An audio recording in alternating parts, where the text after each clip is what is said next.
Salutations friends, welcome back to my channel. Pull these up.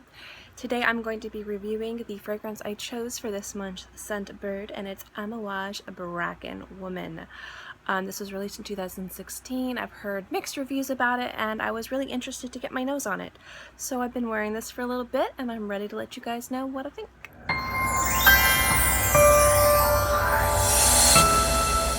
First off, just let me remind you, this is the Bracken Woman. This is the female version or the feminine version of Bracken. There's also Bracken Man. This is supposed to be kind of like a leathery, very green floral fragrance. A lot of people really get a lot of fern notes in it, a lot of smoky leather notes in it, and vetiver mixed with florals like lily and things like that. But let's get into the notes and then I'll let you guys know how it goes. But real quickly, for those of you guys that have Scentbird, I love Scentbird. Okay, I love their selection, I love the quantity. But am I the only one? I know one of you, someone else mentioned, have you been getting your Scentbirds like later and later and later? I used to get them like the first week or the very end of the first week in the beginning, and now I'm getting it like the last week of the month, and I'm just kind of like, I don't know. Am I the only one? Let me know. Anyway, let's get into the notes. Alright, the top notes is bracken accord and wild berries. The heart notes are lily, narcissus, chamomile, and smoky leather accord.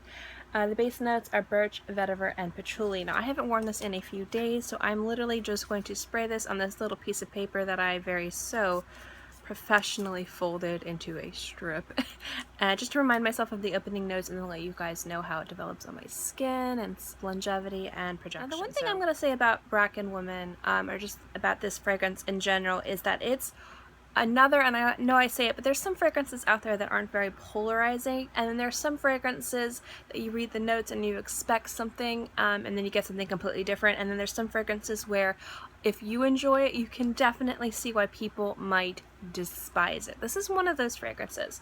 I'm going to tell you why. The opening of this is very harsh, and I know it's very harsh. I just kind of wanted to be reminded of what I smelled in the opening because I always mishmash notes. You get this very kind of like deep green note. It's very similar to oak moss, only not as bitter, a little bit more green. And then you get these wild berries, but it's not like a sweet berry. It's like if you were to crush berries in your hand with ferns. So like say you were making like a fern berry paste. It's quite literally berries and fern, which I actually really like. There's a bit of a tartness in the opening, which is really, really pleasant to me. As this wears on your skin, the middle notes really start to lighten this up a little bit and give it more complexity rather than just berry fern mush. And I keep looking at the notes because I keep mispronouncing and saying the wrong notes. So if you'll excuse me just to make sure. On my skin, and again I'm reviewing this as a consumer based on my skin, the middle notes I get a heavy dose of lily, which sweetens up the berries and the bracken note, or the bracken accord note. And then the smokiness from the leather comes in, and it just kind of creates this very like deep green just masterpiece. I love this fragrance. I'm just gonna like throw it out there. After a while, you get the vetiver and the birch and the patchouli, but that really just kind of, to me, acts as something that accentuates the opening notes and the heart notes. I don't really get much vetiver or birch or patchouli that I can distinctively pick out, but it does help elevate the leather. And when the leather comes into play, that's when I think this fragrance really shines, because the opening's kind of like, meh, it's nice. Once the leather comes into it and everything kind of, and all the notes kind of marry together, that's where this like sung on my skin and I was like, I like you. So I really enjoy this fragrance a lot, really love it. I love the idea of like really deep green notes. I love the idea of a bit of a sweetness to it. I like the fact that the sweetness comes from the lily and not so much from the berries, because if you get into like the berry, fruity aspect of sweetening up fragrances, like if you were to use it to roses, it can get a little jammy, and although I love jammy roses, sometimes you don't want that crazy syrupy sweetness. This isn't syrupy at all. And the leather in this is what I don't think saves it. I think it's what elevates this into something that's going to be, I need to buy a full bottle of this when I use through this to see how I wear it. This is going to be something, I don't know if this is so much of a summer fragrance unless it's an evening time. I think this would be a fantastic fall fragrance or autumn fragrance, which is probably will be when I purchase this. But it's gorgeous. The berries, the lily, the leather, and the fern is just fantastic. I don't get much of the other notes. Again, I think that they all just kind of elevate the notes that really sing on my skin and make them perform really, really nicely.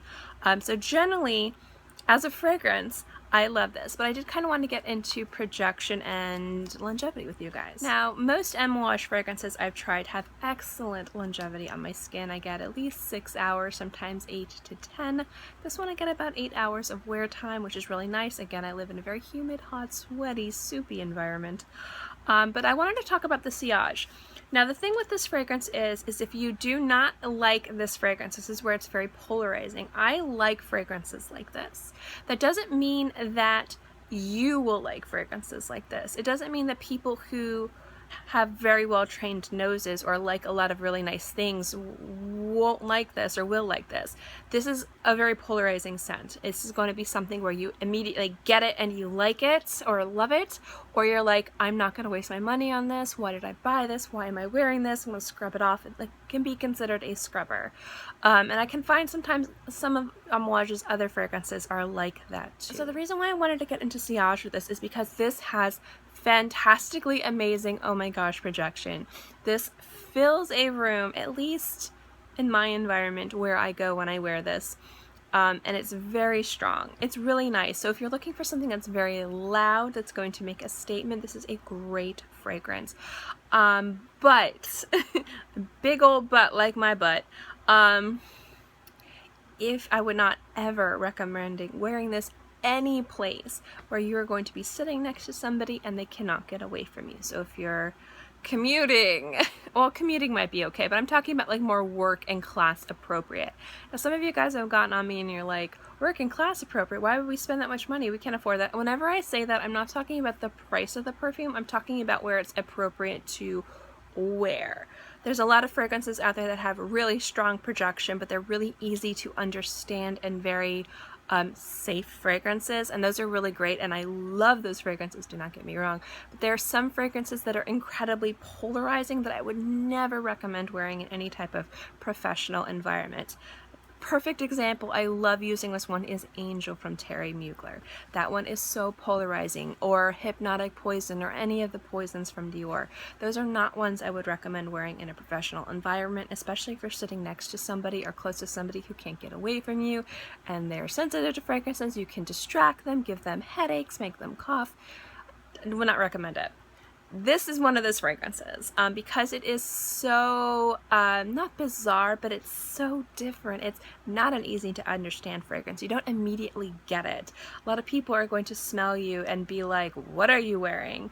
But the thing is if you wear a fragrance like this, you're wearing it more for you than for anybody else. It's not a crowd pleaser, but it is something that is really beautiful, that if you enjoy wearing this, you're going to get a lot of joy wearing this. But I would not wear this in any type of setting where somebody can't get away from me. So not the classroom, not the theater, not work. I would probably recommend this more for the evening. But at the same time, I think it's really beautiful, but the sillage does project really nicely, that I would just kind of steer clear of those environments when you wear it. Generally, overall, I do enjoy and love this fragrance. I will be purchasing a bottle of this probably September, October, just because that's when the weather starts to go from 100 degrees and 75% humidity to 85 degrees and 75% humidity. So when we get that little dip as when I usually start wearing my more heavier fragrances. So that's probably when I will purchase this. But this was really, really nice, and I did really, really enjoy it. I would definitely recommend sampling it or getting it through Scentbird before you purchase a bottle of this. Do not buy this blind. Let me repeat that. Do not buy this blind. But if this is the type of fragrance you like and the type of profile that you want to smell like, when I say profile, if you like, some people like to smell fresh, some people like to smell sweet, some people like to smell youthful, some people like to smell a little bit more sophisticated and mature. This doesn't fit any of those categories, guys, so test it out. But if this is how you like to smell, which is a little bit mysterious, kind of like deep, woodsy, but there's just something slightly sweet and tart going on about it, then you will like this. And if you like to smell a little bit more conceptual, check this out. It's really, really good. Like if you like imaginary authors, if you like État d'Orange, if you like some of the, and I wouldn't say Atelier Cologne, I'd say if you like some imaginary authors' fragrances, if you like État d'Orange, if you like fragrances like Zoologist, you'll probably love this. A little bit more on the conceptual side, but still really beautiful, and I definitely recommend checking it out. But sample first. Thank you guys so much for watching this video. I hope you enjoyed it. As always, if you like my fragrance reviews and fragrance videos, remember to give this video a big ol' thumbs up. It lets me know to continue doing videos like this. And also don't forget to subscribe, because it's free and I'm free. And I put out new videos every Monday through Friday and sometimes on the weekends as well. So I'll always have something for you to watch. In any case, I hope you guys are all happy and healthy and have a great day, month, year, whatever. And I'll see you next time. Bye!